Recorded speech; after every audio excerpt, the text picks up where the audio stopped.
विकासवाडीला आंतरराष्ट्रीय दर्जाचं क्रिकेटचं स्टेडियम करण्याचा प्रस्ताव कोल्हापूर जिल्हा क्रिकेट असोसिएशनचे अध्यक्ष छत्रपती संभाजीराजे यांनी तत्कालीन उपमुख्यमंत्री कैलासवासी अजितदादा पवार यांच्याकडे दिलेला होता। त्यावेळेला मी जिल्ह्याचा पालकमंत्री होतो आणि त्या बैठकीला मी हजर होतो। ही MIDCची जमीन आहे आणि ती देण्याचा त्यावेळेला ठराव झाला होता आणि त्याप्रमाणे तो मंजूर झाला होता, परंतु मंत्रिमंडळापुढे येणं बाकी होतं।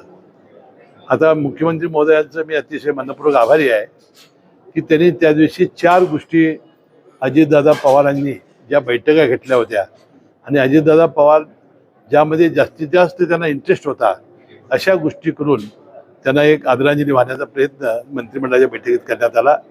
एक पुरंदरचं विमानतळ, पुण्याचं नवीन विमानतळ करण्यासाठी हुडकोकडून कर्ज घेण्याचा विषय होता। त्यानंतर बारामतीचं जे क्रीडा संकुल आहे त्याला 75 कोटीची कमतरता होती, ते 75 कोटी रुपये मंजूर केलं।